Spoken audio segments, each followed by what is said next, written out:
Egipto y por qué no se dio de otras maneras. Quizás sean los puntos que tengamos que pensar. Hacia de dónde viene. Todas las partes han reconocido el papel de Egipto. Egipto ha sido tradicionalmente uno de los negociadores en distintas etapas del conflicto. A veces ha sido Jordania también, a veces ha sido Qatar. Ha habido rechazo, antes hubo un rechazo que se incorporó a Qatar. Pero incluso en el proceso que quería iniciar Qatar estaba metido Egipto. Hace unos días el presidente francés Macron tuvo una llamada tanto con Jordania como con Egipto y desde ese momento se empezó a decir que el rol de el país era crucial en lo que estamos viendo ahora. ¿Por qué es importante esto?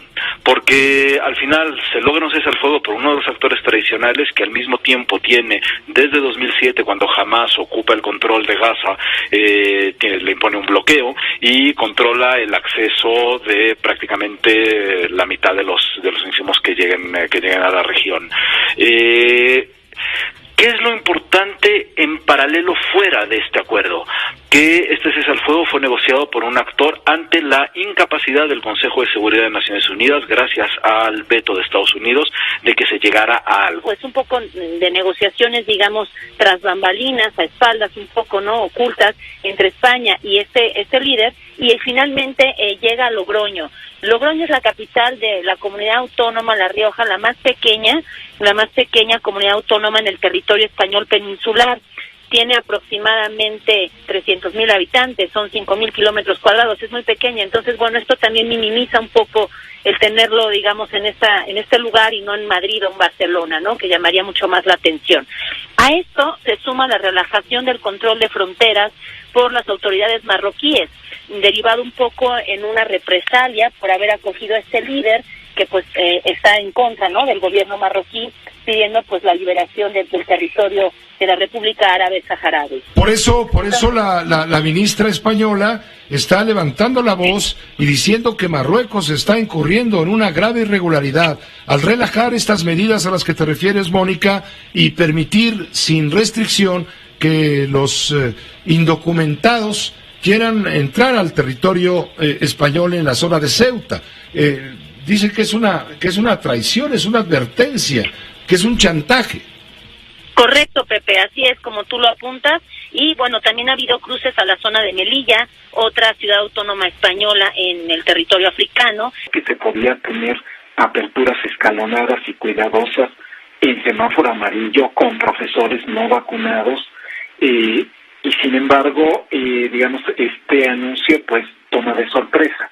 Pensamos que es muy importante que se respete el tema de escuchar y atender a cada comunidad, tomar en serio la participación de las familias y empezar justo como tiene que hacerse en el escalonamiento. Hay que privilegiar a los más pequeños, los CENDIs, los Centros de Desarrollo Infantil, preescolar, y poco a poco ir llegando a las edades superiores, todo cuidando, por supuesto, la infraestructura, los materiales de sanitización y sobre todo el tema de la preparación de los maestros para que puedan atender y canalizar las situaciones socioemocionales que no son sencillas. En el caso de la Ciudad de México, un factor adicional: la gran mayoría de los estudiantes llegan después de varios minutos en el transporte público. La ciudad tiene que resolver, y eso no le toca a las autoridades educativas, tiene que resolver los temas de movilidad, porque estarán muy vacunados los maestros y muy cuidados los niños en su casa, pero si en el transporte público hay fricción y contagio epidemiológico, por supuesto corremos el riesgo de tener picos en la epidemia que todos queremos evitar. Pues lo más sensato es regresar. Creo que es una gran impostura decir que no a las escuelas y sí a los centros comerciales. Yo creo que quien dice que no debería ser digno y ser congruente y no ir a un restaurante y no ir a un centro comercial, porque entonces pues tenemos un doble parámetro. Entonces, para ese momento, las condiciones como gradualmente se han ido abriendo las diferentes actividades, la última es la escuela.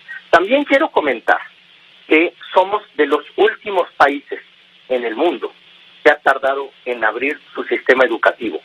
Y eso es porque hemos sido extremadamente cuidadosos.